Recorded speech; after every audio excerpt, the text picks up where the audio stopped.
7:20, coming up towards 7:21 in Trinidad and Tobago. That was Sugar Aloes or the Baron? The Baron. Because I think there's a similarity in the voices, not so. They sound very, very similar. I suppose I would have known it was Sugar Aloes if he was singing She's Royal, as praising the former Prime Minister. I wonder if he'll ever live that down, boy. Anyway, let's move along. The Environmental Management Agency is holding a series of national consultations for the revision of the National Environmental Policy. There's going to be a session this evening at the Chaguanas Borough Corporation from 6 p.m. Inviting the public to be part of that dialogue. That's what it's all about. Well, we're joined by two personalities to give us some sense as to how the dialogues have gone so far. There have been a couple in Tobago. There was one in Aruca. With us, we have Nisha Ramsahai, Strategy and Research Coordinator, and Nadia Nanan, who is a Senior Environmental Educational Officer of the EMA. Very good morning to you both. Good to have you on the program this morning. So, Ms. Ramsahai, tell us, the revision of the National Environmental Policy, and just give us some sense as to what you are looking for from stakeholders, members of the community at sessions like this. Okay, first of all, this policy that exists right now is dated 2006. So our law requires us to update this policy from time to time. And you'd appreciate over the years, that's 10 years, we've had a lot of changes in the environment, the economy, the social landscape. And therefore, we feel the need to go back out there and revise this policy. So our law requires us to do it. But we also need to align this policy to what's happening on the global, regional, and national front. You may be familiar with the United Nations 2030 Agenda for Sustainable Development. And we really feel now is the time to get out there, get the public's input to incorporate what's happening on these levels into that document. So we are really hoping that persons will come out and support us at these series of public consultations that we intend to host. And Ms. Nanan, what has been the reaction so far? Because, you know, something like this, I'm just trying to get a sense as to those who would attend, environmental activists or the general public. What are some of the issues that are raised? How have they gone so far? Okay, well, this is the public consultation process is actually the second phase of the revision. So the first phase would have involved focus group discussions to sort of develop a gap analysis report. And we would have had a wide cross-section of the population involved in those discussions. It would have different sectors, whether it be education, energy, tourism, what have you. So that they would have had input at that stage. However, the public consultations, it's open to the general public. The first two would have occurred in Tobago, and we did have a good turnout. I think what stood out at those consultations was it's really the passion of the people of Tobago. They would have raised different issues related to things like waste management, for example. And the first consultation in Trinidad happened on Monday in Aruca. So there's 7 public consultations scheduled for Trinidad. And I must say that the first one was off to an excellent start. We had a very good attendance. People were very engaged in the discussions, and we also had the 2 ministers in attendance, the Minister of Planning and Development, as well as the Minister of Agriculture, Land and Fisheries. And by the way, while you're giving us this information, both ladies, so you've been seeing on the screen the schedule of the public consultations. Is that available on the website as well? Yes. Just for those who would like to get contact with the EMA, just if you could give us that contact information. Sure. As well. If you go to our website, it's ema.co.tt. On the banner right now on the website, you can click on a form. And once you click on that link, it will take you to the page which directs you to the schedule. It also directs you to a copy of the first revised draft, which will be available for persons to review so that they can comment, and there's a comment form as well where you can submit your comments quite easily. And Ms. Ramsahai, the styrofoam thing came up because you know that is something that is now the latest rage. I think there's a petition going around about banning styrofoam products in Trinidad and Tobago because of its negative impact on the environment. Has that come up at all? Yes, it actually did come up at the consultation, and as Nadia mentioned, our line minister, Honorable Camille Robinson-Regis, was present. And she actually had a very active discussion with all the participants there. There were lots of residents. We actually had a sold-out crowd. Yeah. And she did bring up the issue. She did address the concern, indicating that discussions are going to be taking place with stakeholders in that sector. And in fact, information is going to be laid forward to address possibly banning this. And given that your area of focus would be strategy and research, as your portfolio would dictate, how important, how do you get the sense that the contributors in these dialogues so far, that they are very well informed, or are they just speaking off the top of their head, just following something that they see on the news and so on? What's your own sense? Well, there's a mixed reaction. We do have, based on Monday's consultation, if that is to set the bar, we have a very high bar, a very high standard. A lot of the persons who came out there, they were actually informed, they were actually interested. And the discussions went so well. We actually had the ministers, both ministers, actively discussing with the participants. So judging from that consultation, I'd say people are very interested. But what we've also noted from a recent literacy survey that we conducted, the results are not out as yet, so I can't divulge much of the information, but what we can say, preliminary findings have indicated that much of the population, the general population, as well as even the industries, are not aware of this document, the National Environmental Policy. So what it tells us, we have a lot of work to do with regards to public education and awareness. And therefore, consultations like this would be an opportunity in that regard. That's right. Do you feel that a lot more needs, or is it that even with the information out there, do you get the sense that this country, the general populace, is really attuned to these environmental issues more than in previous years? What is your own sense personally?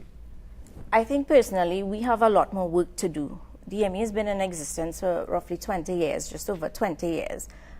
We have seen successes, but like everybody else, you want to get to that 100%. And we think we're not quite at that 100% as yet, and we have a lot of work to do. So in fact, we recently completed the strategic plan for the organization. It runs for a 5-year period, 2017 to 2021. And one of the main items on our agenda is to increase public awareness. So we are, in fact, on a drive to do that. And as you talk about the vibrant attendance and the vibrant dialogues that have taken place so far, Ms. Nanan, apart from broader education and people being more aware of the actual policy itself, when you have lively discussion and lively interaction and people passionately bringing up their issues, and if this is a consultation in its truest sense of the word, doesn't it raise a level of expectation now for the EME to, if not come up with a policy tomorrow morning, but to at least provide the effective responses and whatever undertakings and whatever are given to live up to those undertakings following those consultations? How much of a challenge is that for the EME? Right. I think it's important that everyone has a stake in the environment, right? And the EMA is one of the main values of the EMA is to achieve sustainable development. And in doing that, you have to attempt to strike a balance between the environment, the social aspects, as well as the economic considerations. So that in itself is a challenge, but it's not impossible. Okay, so these comments that are received, we are going to attempt as best as possible to incorporate it into the first revised draft to provide a second revised draft. And that will take us into phase 3, where you actually have another public comment period. So there are many avenues to have input and to tweak the document to get the best policy possible, because what is essential is that we try to align the needs of the population with the priorities at a national level. And what sort of timeline are we talking about as far as reaching the stage of actually having a completed and approved and updated national environmental policy? We are hoping by January next year, 2018, that the document will be finalized. Are you on course for that? Yes, actually the project is well on stream. It's on schedule. Just to give you an idea of the time frames, we are in the process of public consultation for this month. We end on April 3rd. After that, we are going to basically take all the comments, the feedback we would have received, edit the draft that we have now, and send it forward for official public comment. Our law requires us to do so, and that will probably be out there anywhere from 30 to 45 days. So the public will then be asked to submit official written comments. The consultations now allow for dialogue, but the next phase would allow for official written comments. After that, then the minister will be, a copy will be sent to the minister, and once she approves, it will then be sent forward to be laid in Parliament. And just as we're having this discussion, I could probably just tell you as to the upcoming sessions, as we mentioned this evening's one at the Chaguanas Borough Corporation at Cumberbatch Street in Chaguanas, beginning at 6 p.m. By the way, they all begin at 6 p.m. Next Tuesday on the 21st, it's going to be at the City Hall Auditorium at Knox Street. The following day, the 22nd, at the Sangre Grande Civic Center. On the Thursday, the 23rd, so they're having sessions next week, Tuesday, Wednesday and Thursday, Port of Spain, Sangre Grande, and on Thursday at Vesini Secondary School in Labrie. And then the following Tuesday, the week that will have the holiday Spiritual Baptist Liberation Day on the 30th, but on the Tuesday, they're at San Fernando, and then on Monday, April the 3rd, as was just mentioned by Ms. Ramsahai, the last one is going to be on the 3rd at the Mayaro Civic Center at Pleasance Road in Mayaro. So, well, if I return to Ms. Nanan and the work of the EMA, and I suppose it's a difficult thing to be, being bashed in the public domain, and maybe people not be aware of all of the challenges that are faced within a particular organization. But from your own point of view, do you feel the EMA, within existing constraints and whatever economic realities, is actually fulfilling its mandate? What is your own perspective in that regard? Well, the core functions of the EMA really are regulation, coordination, and we have an education, all right? And I think the EMA has been in existence for almost 22 years. Yes, there are areas to tighten up, but I think we have achieved some level of success with respect to those core functions. There are challenges, as with any organization, but as we move forward, especially as it ties into our new strategic plan, we've tried our best to evaluate some of the gaps and so on that existed before. So we hope as we move forward as an organization that we can strengthen some of those areas to increase our enforcement and so on with respect to environmental management in Trinidad and Tobago. And when you look at the situation, Ms. Ramsahai, before time runs out on us, we seem still to not make that connection between just simple littering and the flooding and all that. And you go everywhere, yeah. Water courses. I live in San Juan, you go by the Arangua Savannah, you see the San Juan River with all the bottles and the Styrotex containers in the river and so on.